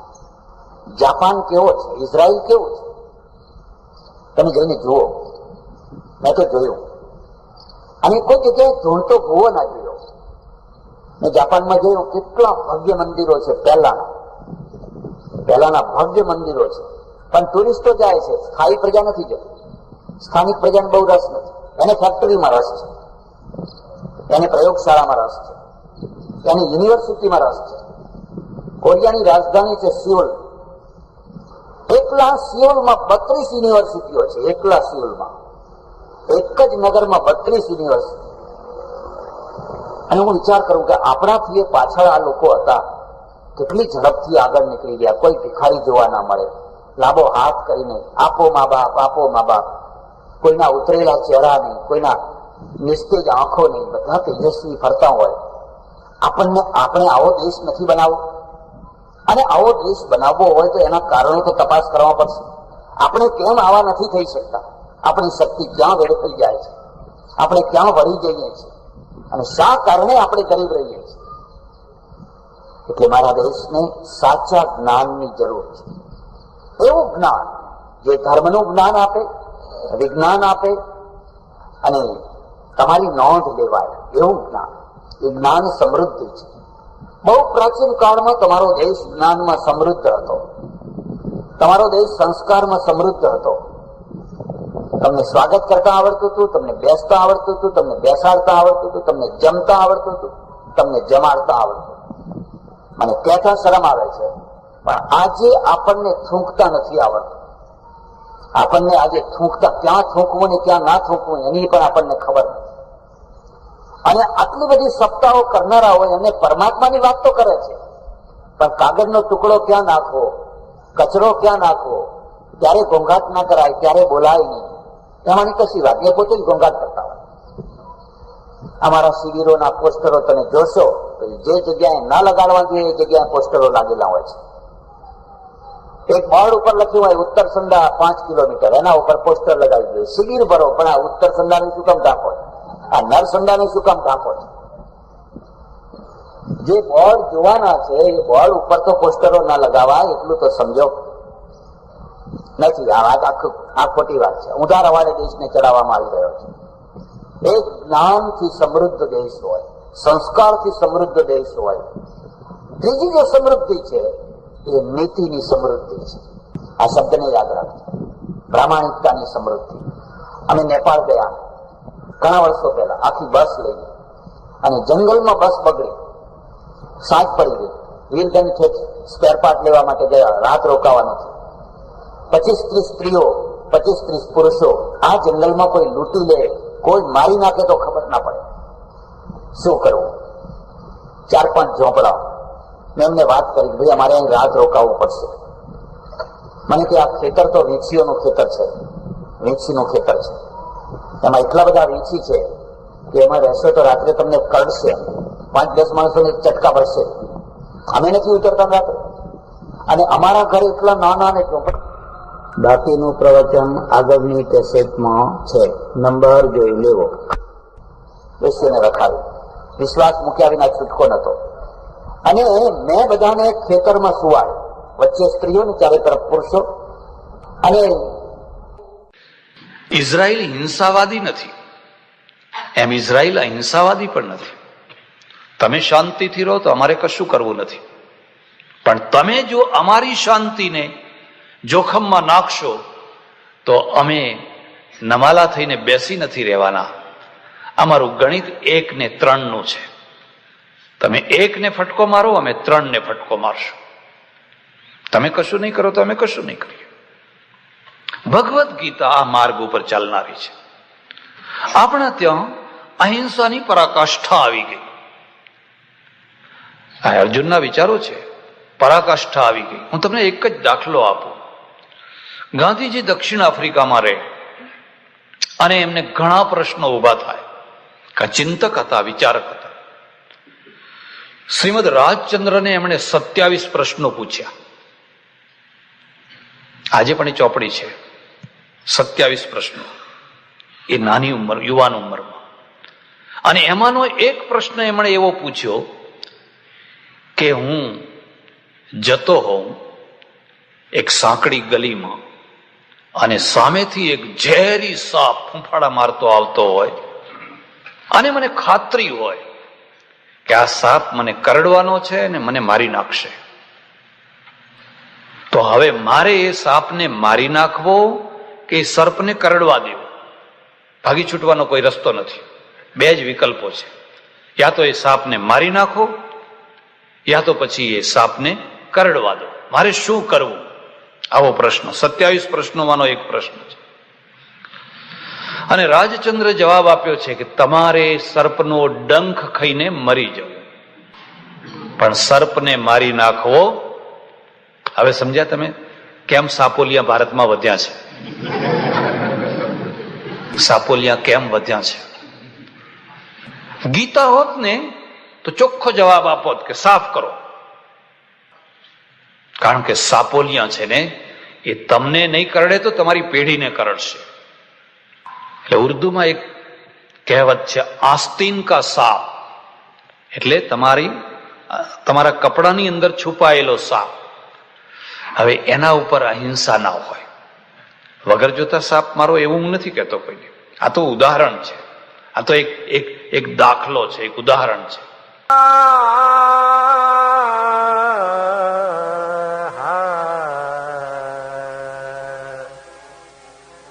गोस्वामी तुलसीदास जी का ये पद है, विनय पत्रिका से ये पद लिया है, राग सोहनी में, जिसके बोल हैं, मन